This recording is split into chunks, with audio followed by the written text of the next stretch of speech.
Reçois de moi le parfum qui t'est dû, la beauté de ton nom, mon âme est perdue. Je veux n'être qu'à toi. Jésus, je t'aime. Reçois du peu que je trouve. Nalola, olata bilamba na kembo na se balongoli bilamba nyoso Yesu na ngai babaki yo na miyibi.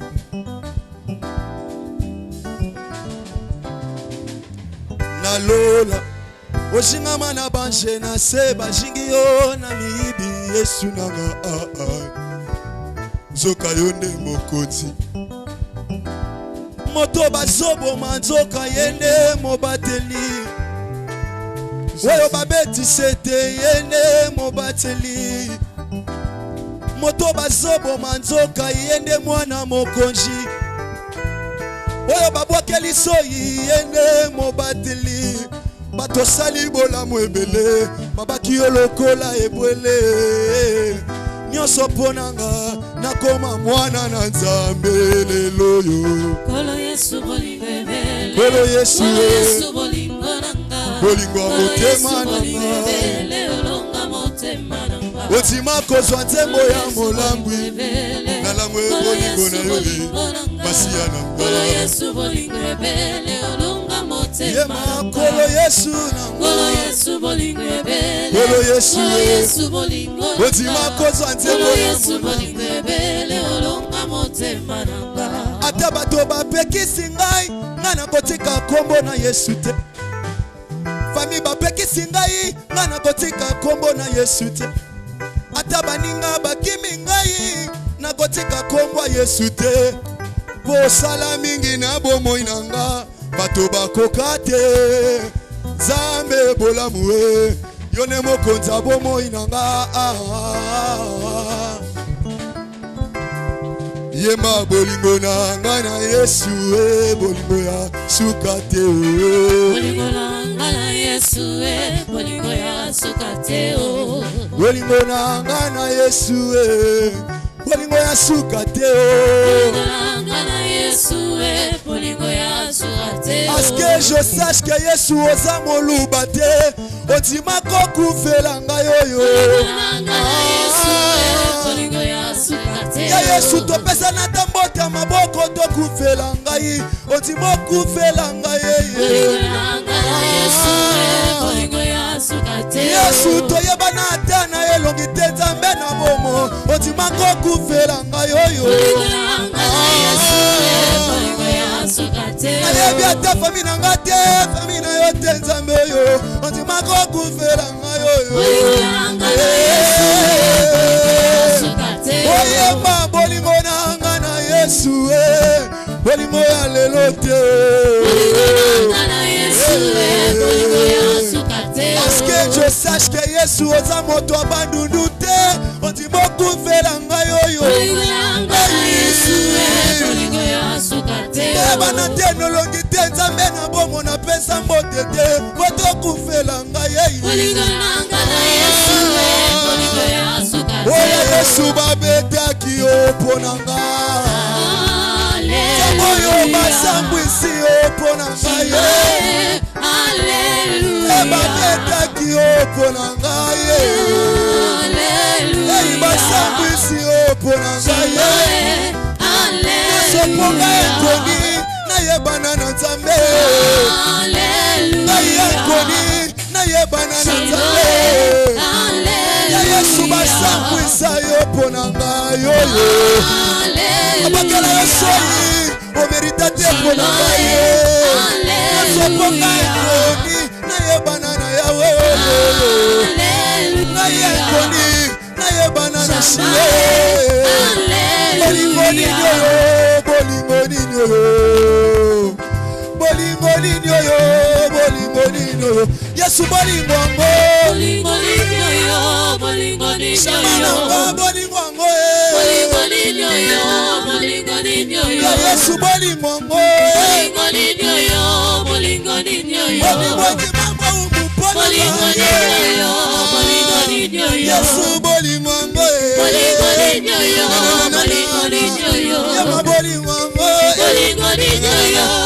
Dansez pour Jésus. Allez, bine la ye. Toke. Bine la Yesu. Bine la Shindo.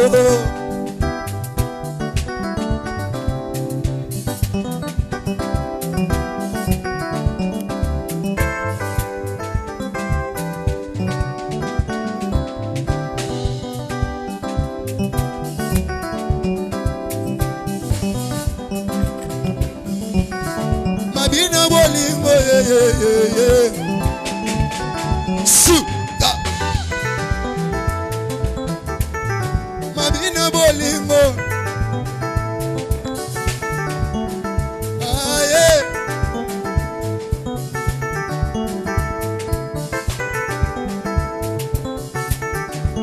Bouge bouge Bwana Yesu.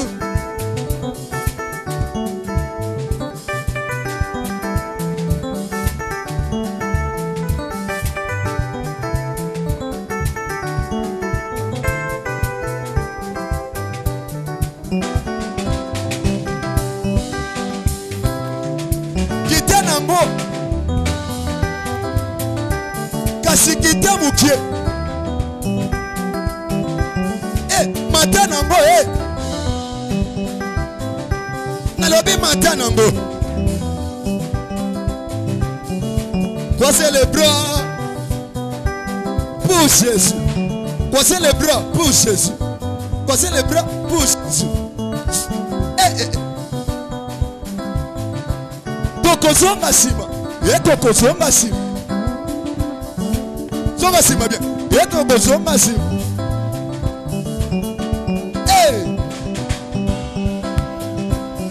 Mabina bolingo. Mabina ezana nzembo na kati yawe. Mabina ba mélodie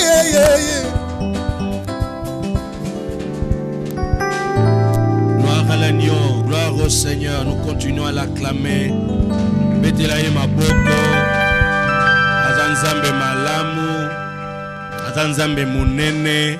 A commis biso na premier mercredi en mois d'août. Moi, il y a une bonne relation des affaires, intelligence dans les affaires. Nazolo bana maman moko au quotidien mois d'août, ils pour faire nous tambola. Nazolo bana jeune sœur moko, il y a un dossier qui doit être libéré pour toi. Nazolo bana ndeko moko, tu n'as pas à pleurer, tu n'as pas à murmurer. Dieu a pris en charge mois d'août na yo. Le mois d'août, quand on est déjà au 8e mois, on voit la naissance. Quand on est déjà au 8e mois, on voit la maturité. Pourtant, on comme dans le 9e mois, et ça pour bota. Mais dans le 8e mois, on dit que c'est déjà bon. Moi, je déjà dans niveau prématuré, comme un niveau comme moi normal. Maman moko, na jeune sœur moko, je parle à une famille qui nous suit à ce moment. Aux en Europe, aux États-Unis, vous nous suivez ici en Afrique, vous nous suivez à Matadi particulièrement, dans Nzanza, dans Mvuzi, dans Muzusu, dans quartier en Voadou, aux en commune à Matadi, commune en Nzanza, commune en Mvuzi, dans Zoibisayo, dans quartier Nyoso, takuna na Momo, dans Ndimba Antoine, tina Kambanana. Ti koto zo lande la biso wana côté kuduta musu na bapesi komote na balabala na bino na lobi nzamba yebi adresse na bino nzamba yebi ke ifalo vanda wana ifalo zala wana ezana mama moko aza mama ya esengo to déclarer yango au nom de sous pensée na biso ya lelo ezana mukanda ya Rite chapitre 3 verset 18. Rite chapitre 3 verset 18. Bible lobi et Naomi dit sois tranquille ma fille, jusqu'à ce que tu saches comment finira la chose, car cet homme ne se donnera point de repos qui n'ait terminé cette affaire aujourd'hui. Nazolo bana maman moko que moi oyo mobimba, il y a des gens qui n'auront pas de repos pour terminer ton affaire. Nalobi mutako zwa repos te, mutako zwa calme te. Mutakozala na tranquillité te mutakotika la motema piote soka sisi likambo na yo te nalobi mutazana nyongo no il faut motema ne pela tia futa nyongo Dans le but mutazana dossier à papa, il faut monter mané pelatia libérer dossier. Dans le but promotion à papa, tozo asirango au nom de Nazolo ba rentrée scolaire, oh ba lobby eko salama les 10, eko salama yona ba no bozana kimia. Nazolo ba na mama moko, nazolo ba na papa moko, ata ba lobby complication ezalaki pona ba salaire, na déclaré eko fongwama au nom de Nazolo ba na ndeko moko ata ba lobaki oto e mati, kaka nengo yoke zo kita wana, eko kita ekititi na niveau dossier na yo. Na lobby tozo sambela pour que mutu moko za na kimia te au nom de l'affaire se terminera et ça va se terminer aujourd'hui. Aujourd'hui nous allons le mercredi le 4, aujourd'hui nous allons le 5, aujourd'hui nous allons le 6, aujourd'hui nous tito comme le 30, c'est ça qu'aujourd'hui. Ne te bats pas pour le lendemain, bats-toi pour l'aujourd'hui. Quand tu as déjà le souffle de vie pour aujourd'hui, cela te suffit. C'est lui qui a de quoi manger, de quoi se vêtir aujourd'hui à sa réussir. Na coaching, on ne demande pas à quelqu'un de faire beaucoup d'efforts. Fais seulement un pas, c'est déjà bon. Et seulement un point, c'est déjà bon. On ne travaille pas pour gagner le tout au même moment. On travaille pour gagner un à un et aller petit à petit. Dans le but, aujourd'hui, on a Zolobela. Et ça, aujourd'hui, il y a le mercredi. Et ça, aujourd'hui, il y a lobby. Et quand ça l'appelle aujourd'hui, il y a un mois. Et quand ça l'appelle aujourd'hui, fin du mois. Mais Ndima Yango. Quand Dieu commence à faire une chose, il prend soin que l'on connaît comme na souka. Dans le bina mutumoko, batolokola ba David, ba roi minene, ba sala ba déclaration ba lobi, vaut mieux un jour dans la maison de l'Éternel que 1000 ans ailleurs. Donc ce sont des gens qui ont cru que moi demeurer dans la présence de Dieu un seul jour, j'aurais des choses que je pouvais avoir en dehors de la maison de l'Éternel pendant 1000 ans. Donc les efforts de 1000 ans peuvent être engloutis ou peuvent être récompensés quand tu es dans la présence de Dieu dans un seul jour. En d'autres termes, il voulait dire, avec Dieu, tu peux récupérer les 1000 ans que tu avais perdus. Il voulait encore dire, avec Dieu, les efforts que tu peux fournir pendant 1000 ans pour obtenir quelque chose, dans sa présence, il peut tout accourcir. En un seul jour aux unions. Il y a 2 ans, il y a 3 ans, il y a 4 ans. Dans cette pensée de un jour, Dieu voulait dire, avec moi, il y a la possibilité de dédommager les années perdues. Avec Dieu, un seul jour, et l'Ingoloba, Atamutazalaka têtu pendant 40 ans. En un seul jour, il y a un hébreu solobelobi. Aujourd'hui, c'est le jour du salut. Moutako bongo la motema lelo. A comme il se comporter na nenge bo souhaita se comporter pendant 40 ans koukate. Mais ce que koute diga nanza me mukolomoko a changé comportement, a changé caractère, a changé l'obéli. Puisque un jour devant Dieu, il fait des choses à merveille. C'est en un seul jour qu'akela mutu. Aïe aïe aïe. Ngano tozo kola. Mais Adam, en un seul jour, abima mukolo. Ngana yo tozo boko la bana basi bakola tiba bala bango. Mais en un seul jour, Eva bima mukolo, babala mukolo moko, fiançailles na mariage mukolo moko. Donc quand tozo nyoko mela biso ba 10 ans, ba 30 ans, ba 50 ans, sonza ba koti likambwana en un seul jour. Adam bima mukolo en un seul jour.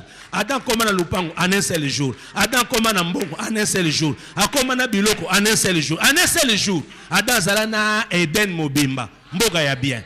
En un seul jour, Eva bima mukolo. Babala ye mukolo moko. Fiançailles te, commission te, et loko moko te. En un seul jour.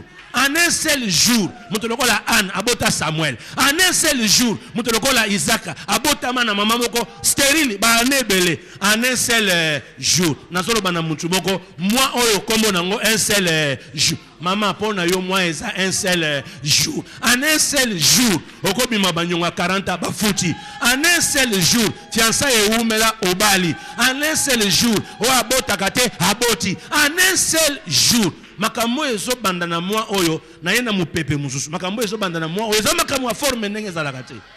Eza makambo ya mama moko tango tozo zonga na confinement, basisi confinement. To déconfiner biso église ezongi. Première culte tozo ya wana. Eza un seul jour pona yo. Cette affaire ici sera traitée en un seul jour. Avant na kotawa, nous tous témoignage à papa moko. Akenda qui voyage. Bazuye na musala. Akei, c'est un marin. Tant Akei, Banda Kenda na soki février. Autozonga soki le 1er août. Mais bandeko musu ba babeli ba corona bango bavandi kaka na mai na mouillage na kata navire moye ba bouger ezate mais songi tala bonne santé nazo déclarer ya yo pe landa yo oh soka ngate pona ni nazolo ba ya yo pe sani elanda yo na ndaku na bino basutuka déconfinement kaka ndenge salami boy na libala na voyage na ko bala na ko bota na ba faire ebongi na longoli molimo a célibat na longoli molimo a blocage na longoli molimo ba difficulté nyo sala ki likolo na yo na lobina ba salaire kangama ki efongwama na ba dossier kangama ke sa nini efongwama loba nga en un seul jour ezana makambo so nzamba décider banda eza ba affaire loba nga ba affaire makambo nyo so nyo kamelo eza nini ba affaire. Mercredi passé, na sali effort moko ya kotalisa yo 5 secrets. Lelo na ko sala su effort na ko comme sur na 5. Soki esimbi na ko comme na 5. Mais soki na comme na 5 te sika na suka na sukeli. Bien aimé, na mokili to za mokili ya makambo.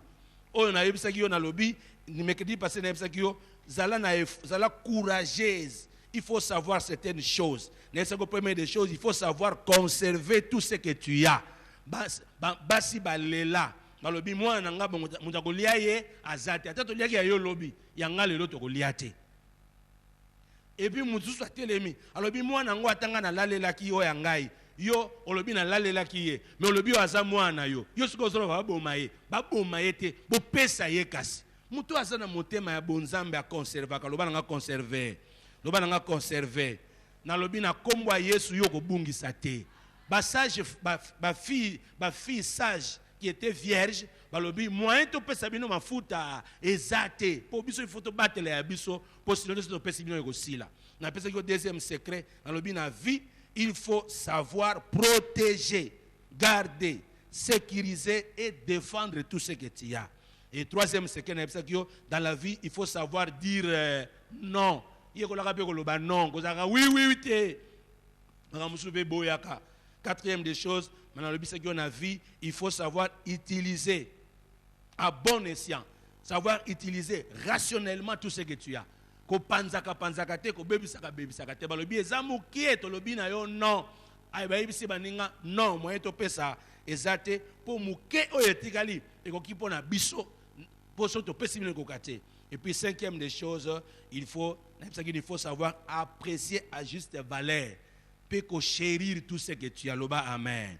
C'est le sixième élément. Sixième élément ou sixième quelque chose à savoir. Savoir faire la lecture des choses dans le temps.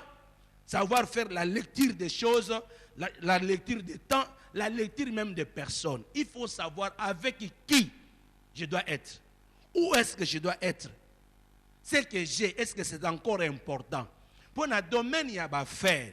Il y a certaines choses, dans le domaine, il y a à faire. Il y a le temps que tu risques de perdre. Dans le domaine, il y a à faire. Il y a certaines personnes, dans le niveau kende, ou dans le niveau bangote. Quand tu continues à être avec eux, tu risques de tout perdre, tu risques de tout manquer. Je voudrais dire à quelqu'un, dans le niveau ozo koma, dans le niveau ozo bimana déconfinement. Déjà, na musala na bino déjà, bo salaka, bo mataka, bo kitaka. Mais tu as tout intérêt. Il y a tout intérêt, il y a cause à la pensée normale de réussir dans ta vie par rapport.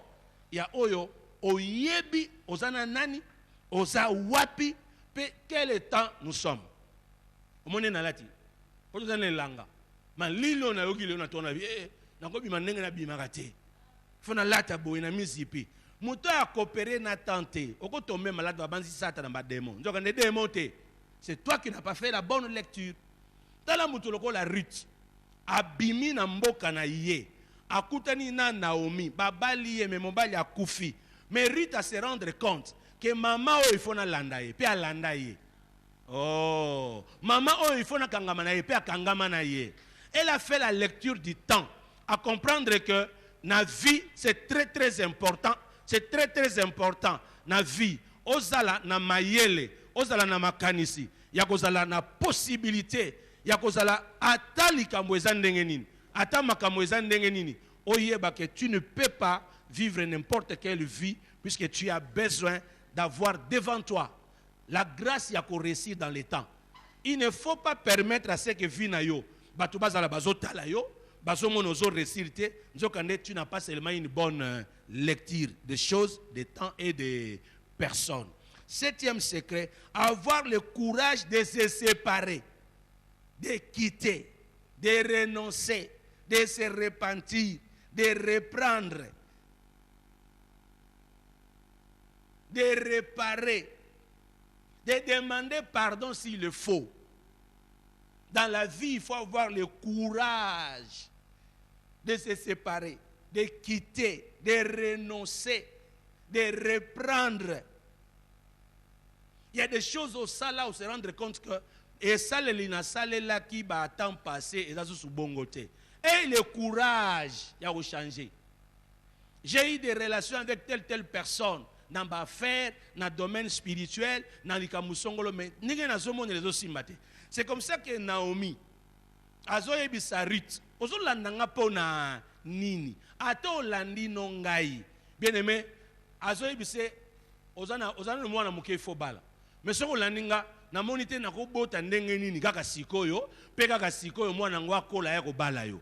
Donc dans la tête de Naomi, elle savait que cette jeune fille azana droit ya mutu moko ya famille na biso akoka na ko racheter ye, akoka na ko récupérer comme épouse.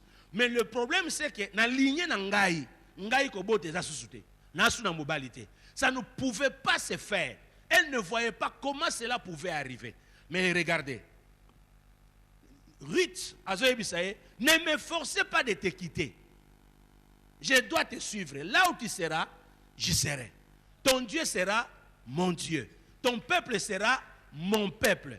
La fille savait que pas na biso na Moab oyo, liwa oyo mobali langa kufi. Na liwa oyo papa bokilo akufi. Na liwa semeki nanga akufi. Ezabila ke limabe ya mboka na biso. Na mboka na biso ndenge bayaki na bango ba riche, bako bongela wate. Bo bango ba uti na bango na Jérusalem na ville de pain. Baye koto yo ndenge nini. Libabe ya mboka oyo nde bomi mobali. Alors ngaso na tikali anako bonga na nga pete. Alors tika na landa na nga mama oyo po baza na nzambe ya solo. Nazo yebisa mutu moko. Zala na courage ya kokabwana mutu wana. Oza deuxième femme, oza yoka yemoka sobenga yo deuxième femme. Azobengo troisième femme. Ozo vandele ni. Omona niveau cha yote. Et puis oza jeune fille. Yoka mutango mama zo yebisa. Nazana mwasi na nga ndako mena bimaka nayo jeune fille vraiment otuli to ndenge ni. Voilà. Maman de la zo pesa nga maloba sous-traitance. Vraiment comment okoza la bongo? Et puis musuba zo bengo tiroir, oba zo benga yo tiroir. Ah donc armoire ezali mais oza tiroir. Mais maman jeune fille otuli to ndenge nini ko oza ne likete zalata lokola Ruth azaki ne liki ya suka un jour tala jeune fille tika mama kamwana to tina ba confinement tika ko lekisaka air na papa ngani omoni nga sundola kiote et puis avant ngena mwasi na yena era confinement siko déconfinement ko mozonge pana ozo ya mesusu ozo mona teke vraiment zo lekisolo et puis c'est le golo qui peut libérer. Papa, zo courage. Tant que papa est landa, ozo profiter là.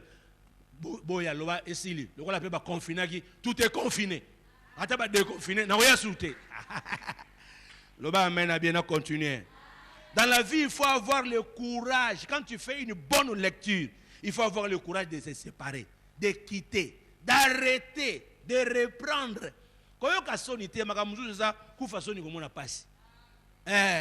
Huitième leçon. Pour les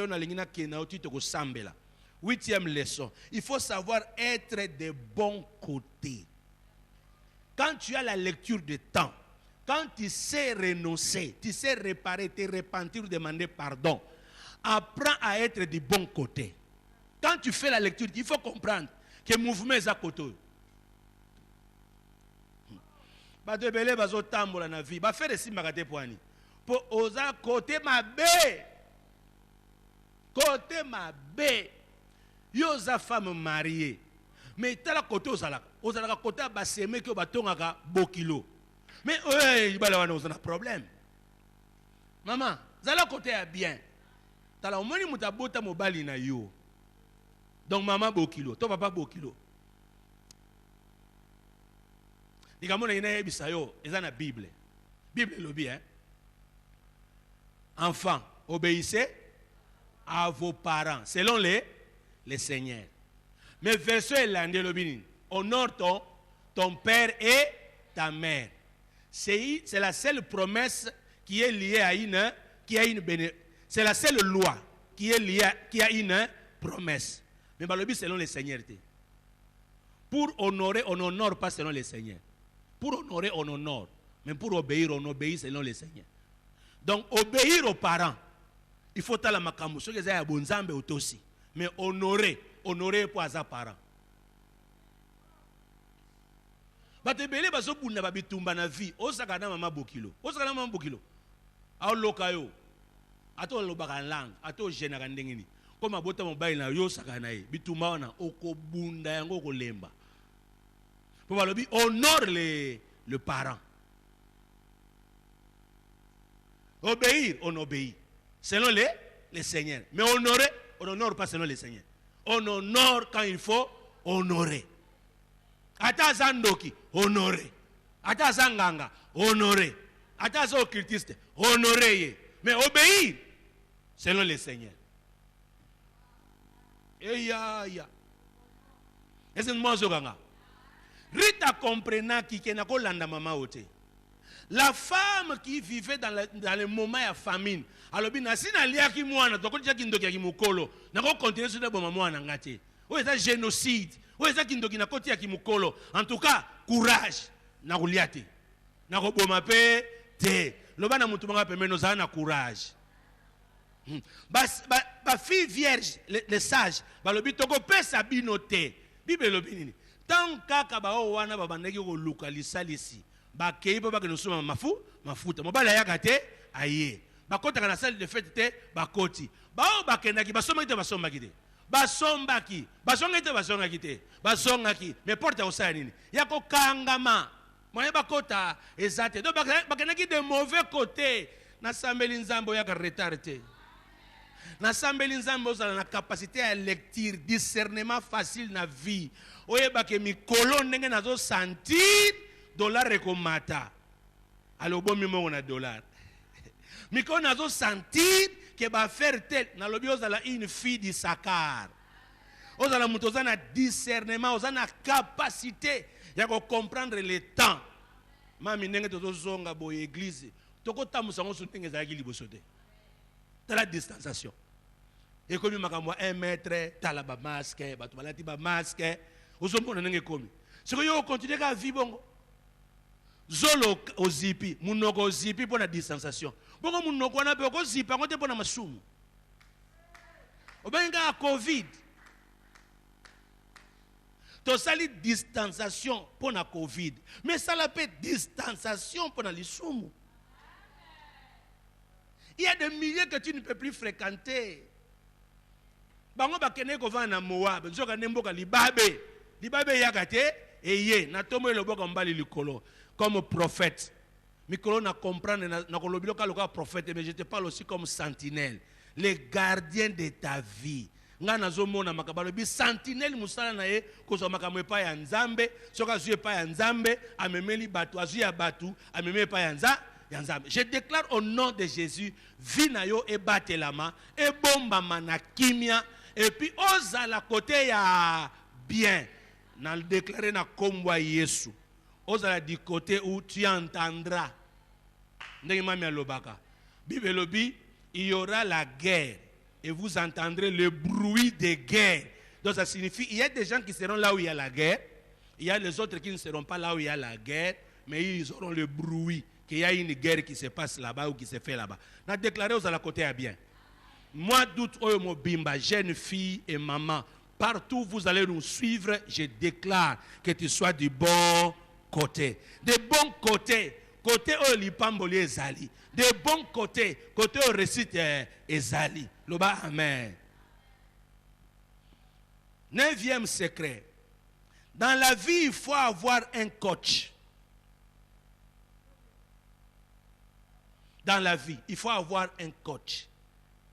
Ici, je vais te donner 3 ou 4 choses. Le premier coach à vie, c'est toi-même. Apprendre à écouter la voix de ta conscience. Si tu n'as personne dans la vie, mais apprends à développer l'écoute, à coopérer avec ta conscience, à coopérer avec ta cible conscience. Ça, c'est l'esprit que Dieu a placé dans l'homme. Deuxième coach dans la vie, les affaires qui se passent autour de toi, il y a l'apprentissage sur état ou par état. Donc là où tu es, ce que tu vois, ce que les autres font, et quand lisayo po yeba nini ya kosala. Mutu nyoso tu ozana occasion te batu batangisa yo classe, batu balakisa makambo. Mais il y a possibilité que yo moko oyeba nini na kosala dans la vie. Le coaching, ça peut être les événements, les circonstances malheureuses ou les circonstances heureuses qui arrivent. Amen. Il y a une circonstance malheureuse, une circonstance heureuse qui arrive. Apprends. Tu peux apprendre dans les événements. Puisque l'expérience de la vie est permettre la malam. La vie, c'est un professeur compliqué qui ne donne pas de leçons, mais qui va te faire apprendre seulement par les épreuves. Oh! Qu'on néglige à côté, c'est comme les apôtres yekola. Makamino so bayekola onka na classe te, makamino so bayekola onka na famille te, kaka na éducation te, mukomuso okoyekola ngo sur terrain. Bayebisa yo makamu, mais sur terrain makamusu mususu. Na déclaré au nom de Jésus. Oye baka kota na capacité à comprendre ce que ton esprit intérieur te dit. Et sur terrain, ce que les autres font, tu apprends. Et sur ce qui t'arrive dans la vie, tu peux apprendre et savoir comment t'en sortir. Quatrième coach, Aza Mutu Nyonso Yoso considéré comme icône. Quelqu'un qui a réussi. Quelqu'un qui a fait des exploits. Comme je l'avais dit le dimanche passé, dans la vie, il ne faut pas, on va toujours entourer des gens qui sont inférieurs à toi. Pour bako défier yote. Maman, ko vanda te sika moko lobi, ngane na domina kabango na matela kabango. Kende pe sika ba matela yo. C'est comme j'ai toujours dit aux gens, un bon serviteur n'est pas là seulement zélé le jour où il doit travailler. Une bonne servante, azaka ate mutu, mukolo yazo sala musanda comprendre nege onction ezali. Puisqu'il y a des gens, sokaza moté, yende sa alléluia, bolo ba amen, botelem. Mais so binga muso azote, ya tele marate, alo bagata amen te. Abeta ata mabogote. Mais so ki azote, batyo so balo ba amen. Donc, azana ono, na banana no kolanda na ba koloba nini. Ah. Nga serviteur a bongo. Na otale loka na mono yo. O sala ki inspecteur. Ozana molimo a grand frère. Ayeba ki masolo nyo sa petit frère. Abebi sambong, atala na bandumba, atala ba siko ozo sa ele fête. Ozana molimo a grand frère. Ozana molimo ba voisin te. Ba voisin ba ya fête ba lobi occasion ko kende ko lia ko mela ko sepela. Samba tout n'a pas question belé. Azongi. Dans la vie, il faut être entouré des gens qui se réjouissent quand il faut se réjouir. Et ça, c'est réunion sur quoi reproche. Et beaucoup de canon, tout c'est là. Coaching mususu. Et quand il fait la coaching, il y a quelqu'un qui a l'autorité sur toi. Il y a quelqu'un que tu admires. Il y a quelqu'un qui te défie. Mais il y a aussi quelqu'un qui doit avoir de l'autorité sur toi. Donc tu sens vraiment que maman soka lobby na tosa. Donc il faut exprimer à des autres trembler. Tu ne dois pas vivre ça libre. Alléluia. C'est ce que je dis même aux hommes. Un homme doit arriver au point où il craint sa femme. Que son na lobby moi c'est nga osepelate. Mais so zaka libre na lobby on tianga ndaku nanga mbongo nanga eko yinde lo mo mususu. Maman ne bozaka ba maman bozaka na instinct. Yangona maman il faut que baka tango zolo bana papa to salikam. Pour ce que se contrôler te bako mono zana molimo à domination. Aussi problème pas mbayi na yo. Maman alléluia. Ba maman alléluia. Surtout ba maman bo sambela ka mingi, faut boke baka. Pour ce que sangisi instinct nzama pesa o. O sangisi tellement que ba maman adoration, louange, combat. Ba ouverture spirituelle, l'écoute spirituelle sur écoli. Hein? Si vous avez une sensibilité aux anango, na molimo. okokoma na capacité na esa mobali no makambo amoni lokola bayebisaki yo on dirait omonaki ye soki il faut ozala na manière mpo sino te koya kolukela baproblème poko oya kobanda oloba bina loba koyokaka te yo okoloba te bayoka yo yo ozopropose mwasi aproposaka alobaka te bayoka ye monga azoloba me onga nazoloba ozokanga te ekobebela oyo okozongela nga bakozongela te yango mona bapa basenga na bango bapardon te c'est pas tout le temps qui dit pardon ezaka biso loka bakristo bomonaka komada momi pardon bajoso bandima te mobalaka songo pardon yo nani azolesa azolatisa ata yo komolesa mbala azaka toujours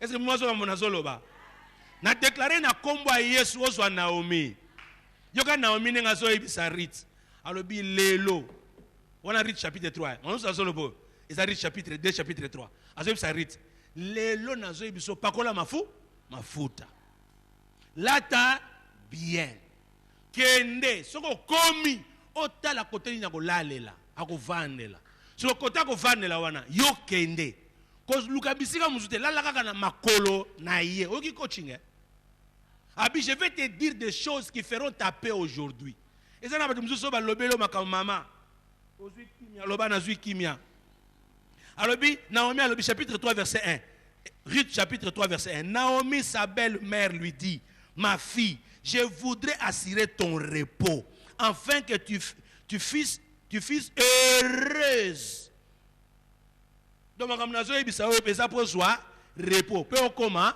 heureuse na tomo loboko mbali likolo soki batu nyonso na lobby bisika nyonso na lobby ozana bango te Saint-Esprit vrai coach encore na tie na suka ifai na chanza meli bosome na tie na po classe ko simba te mutako saliso te ozape na mutu te me biso na Bethel tozana momi tozana mama Dani tozana mama Nono tozana mama na biso bakabi bazatani bavandi awa lelo bazawana na intercession tozana mama Adolo azali mama nyonso na bazapo basalisa biso ko luka mindondo te ko bundaka te luka bango ba ebiso tala ndenge to koli tala ndenge to vandi ça fait 20 ans na mariage na boti déjà grâce à ça koli na sala boye pour na maîtriser papa biyu ko nyoka makate luka ka bango ba pesa ko ba conseil na déclarer na kombo ya Yesu esika batu nyonso ba kokite makambo so comprendre te Saint-Esprit atikote Saint-Esprit asala nini atika yote au nom de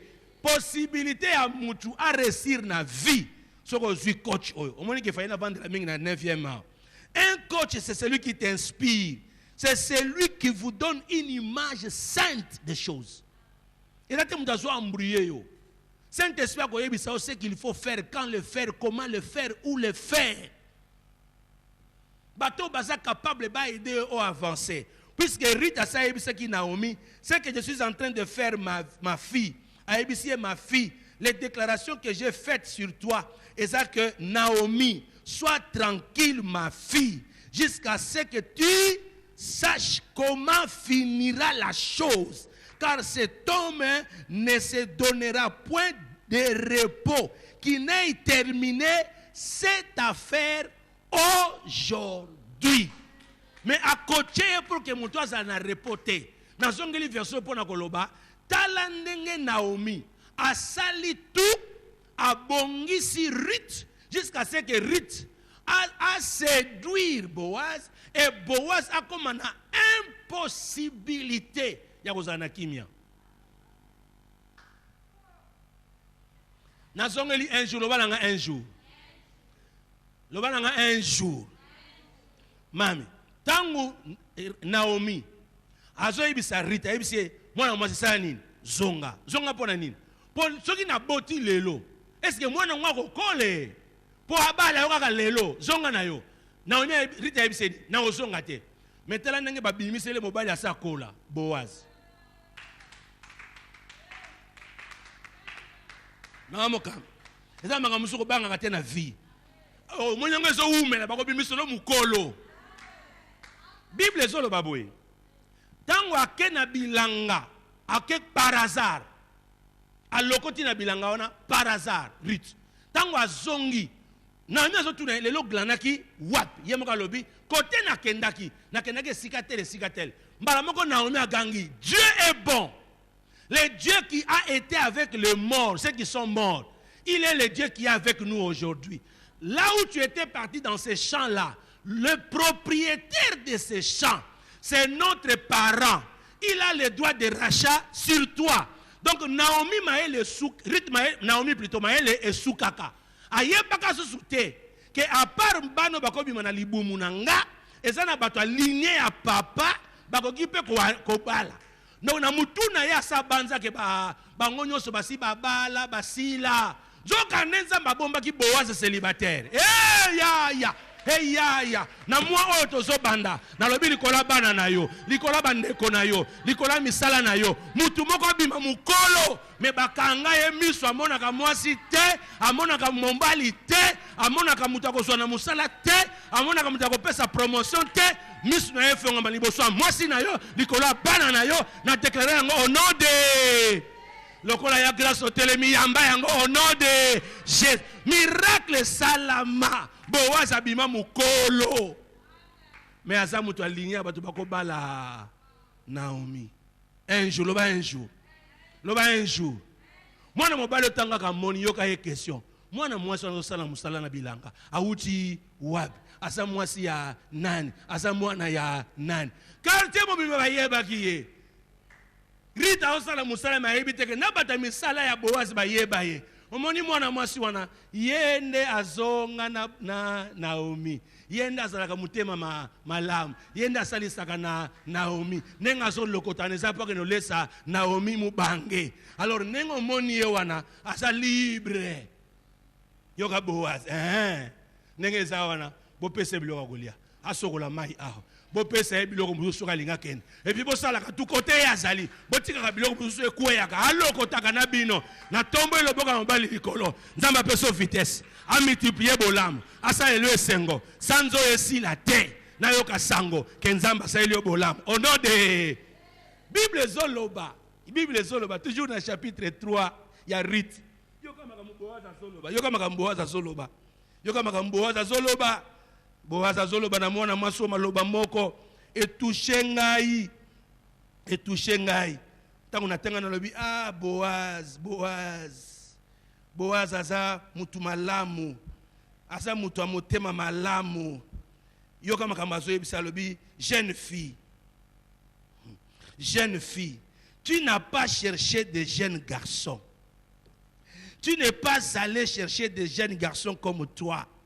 Mais tu es resté ici. Attachement na yo. Bolingo na yo envers Ruth. Plutôt envers Naomi. Nzamba ko futa yo. Nzamba ko salelo bolamu. Nzamba ko batela yo. Nzamba ko zongisela yo ebele. Po yo olakisi motema na yo malamu. Okeite pa ya ba jeune garçon ya mboka. Oh, motema no ya esengo. Ovandi pose la temps favorable. Na solo bana mama moko, na jeune frère moko. Bolamu nyonso salaka nini. E futaka.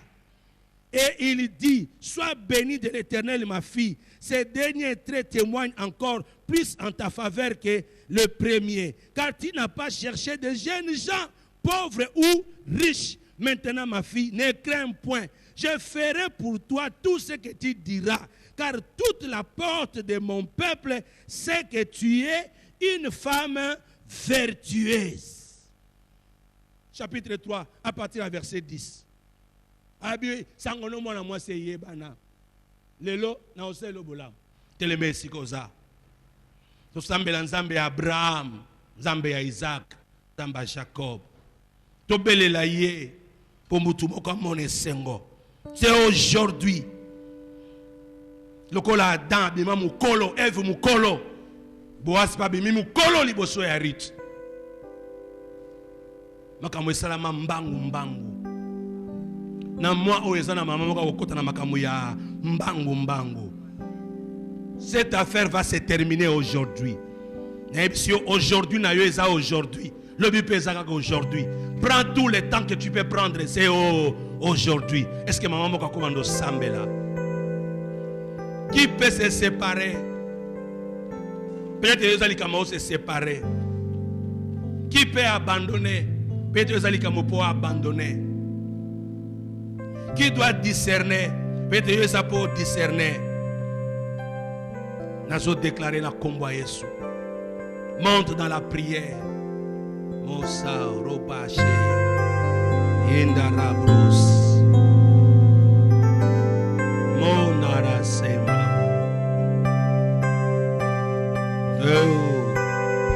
Mosamro Shekara. Rich. Ma jeune soeur, maman, Sambela. Rich, c'est comme par hasard à Kota na Bilanga. Nzamba memayo na bisika. Moi, oyo tozo banda. Ndenge baso déconfiné ba église. Okota na Bilanga ya faveur. Okuta na batu basana maloba ya bien. Na lobi ouela te. Obunda te. Rita luka batute. Mais Rita kutana ndena mutu. Na sambeli nzamba sala ukutana. Abunda bunda te. Na kota na Bilanga comme par hasard. Na so déclaré faveur en Zambé ya. Et à Nicolas jeune sœur. Et à Nicolas maman. Et à Nicolas ma famille na biso. Exprime-toi dans la prière. Sois libre, mon cher Kobaraba.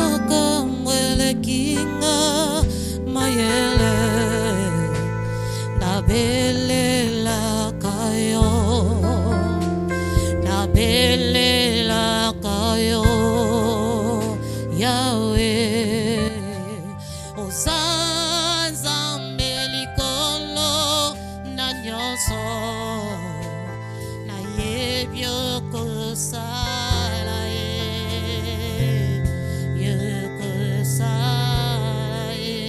na makambwele kimaele kinga maele la bele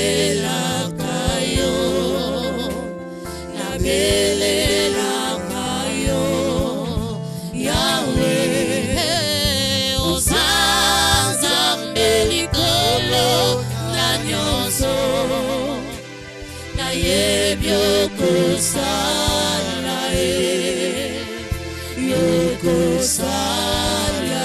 na makambwele kinga maele na bele la kayo Yahweh Ozanzambe likolo na nyoso na yebyo kosala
likolo na nyoso na yebyo kosala Hallelujah. Nalingi mama moko abetela Nzambe maboko na milolo.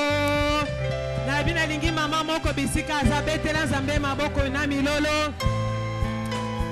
Surtout ndenge ozolanda biso na Facebook nalingi o like chana ba point wana chana ba ker wana emata poto za en direct na Facebook Nzamba lola apambola biso amen. Nalingi mama bisika ozali tombola loboko mbali likolo topambola papa na biso notre père o alesi biso na tongo lelo bien aimé na yebi ki ozolanda biso na ndako ozalaki abattu olobaki na kosuka ndenge nini. Mais lelo ozui révélation, il y a encore un jour. Jour yango eza lelo mpo na yo. Jour yango ekozala lobi mpo na yo. Jour oyo nzambe akozongisela yo esengo. Tumba loboko mbaloba nzambe pambola papa na biso azali source ya bénédiction na biso na se na moi. Pambola na libota na matobonde na kombo na Yesu Masiya. Seigneur, merci pour cette source que tu nous as donnée, notre Père, notre repère, l'ange de l'église Nzambe. Tika to pambola ye na message ya pesi biso na tongo et réconforter biso pesi biso makasi. Pambola ndako na ye, pambola libotene mobimba, bazange lo côté Nzambe, baza toujours ko ressourcer pa na yo, ba mona bolam na kombo ya Yesu to bonde petolobi. Amen. Eso go betela Nzambe maboko.